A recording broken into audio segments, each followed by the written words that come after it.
December 1973. Tamil Shorthand Junior Dictation. Get ready for dictation. 5 seconds. Start. சமுதாயத்தில் ஒரு சாரார் உயர்ந்து கொண்டு போக பெரும் பகுதியினர் வறுமையில் உழல்கின்ற நிலை நீடிக்கும் வரை சமதர்மம் என்பது வெறும் அரசியல் கோஷமாகவே அமைந்துவிடும்.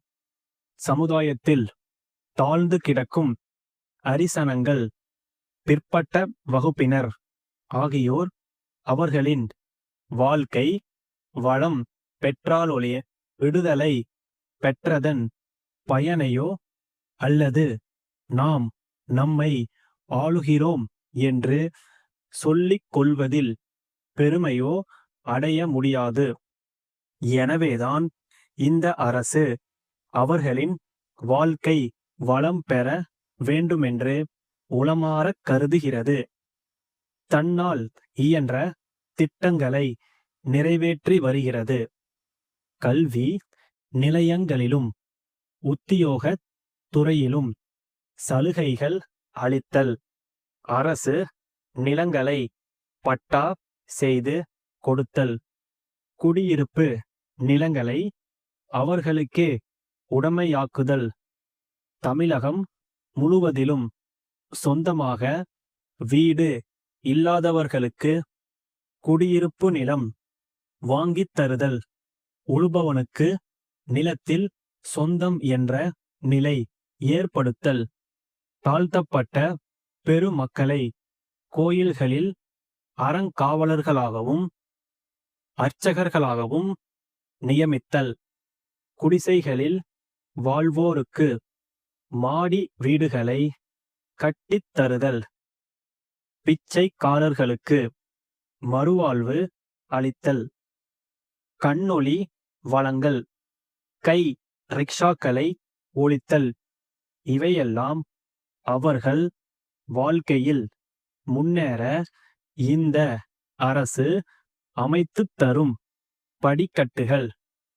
இது அரிசனங்களையும் பிற்பட்டோரையும் நடுத்தர மக்களையும் முன்னுக்கு கொண்டு வரும் ஒரு அமைதியான புரட்சியாகும். காழ்ப்புணர்ச்சியற்று நடுநிலைமையோடு நோக்கும் எவருக்கும் இந்த அரசின் சாதனைகள் விளங்கும். எந்த திட்டங்களை நிறைவேற்றுவதனாலும் அரசு அலுவலர்களின் ஒத்துழைப்பு தேவைப்படுகிறது. அவர்கள் ஊக்கமின்றி செயல்படுவார்களேயானால் எத்திட்டமும் சரிவர நிறைவேறாது. அரசு அமல்படுத்தும் எந்த வேலையானாலும் அவர்கள் அக்கறை காட்டுகிறார்கள்.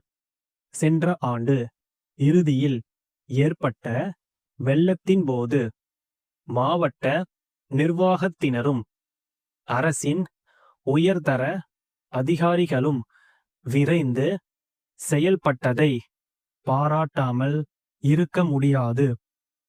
ஆகவேதான் தமிழ்நாடு நிர்வாகம் இந்தியாவிலேயே தலை சிறந்த நிர்வாகம் என்று போற்றப்படுகிறது. நிர்வாகத் திறமை சற்றும் குறைந்து விடவில்லை என்று நாம் உறுதியாக கூற இயலும். குறைந்து விட்டது என்று கூறுவது அரசியல் நோக்கத்துடன் என்பது நடுநிலையாளர்கள் அனைவருக்கும் புரியும். உணவு உற்பத்தியில் நாம் தன்னிறைவு பெற்று விளங்குகிறோம். உணவுப் பொருட்கள் கிடைக்கவில்லை என்ற நிலை இல்லை.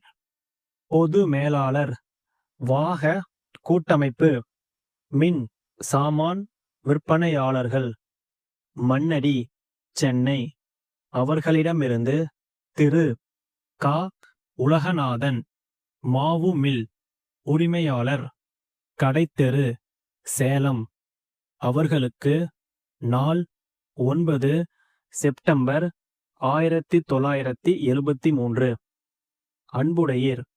தங்களின் கடிதம் கிடைத்தது.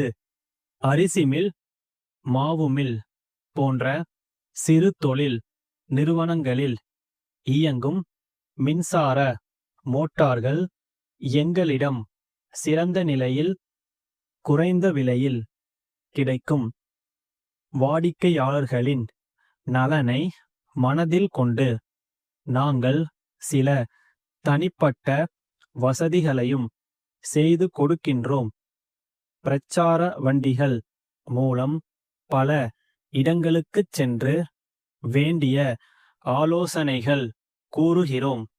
சிறிய ஊர்களில் கூட விற்பனையாளர்களை நியமித்து தேவையான உபரி சாமான்கள் அருகாமையிலேயே கிடைக்க வழி செய்துள்ளோம். தாங்கள் ஒருமுறை வந்தால் தாங்கள் விரும்பும் மோட்டாரை வாங்கிச் செல்ல வசதியாயிருக்கும். எங்கள் விலை பட்டியல் ஒன்றை இத்துடன் இணைத்துள்ளோம். தங்கள் உண்மையுள்ள ஸ்டாப்.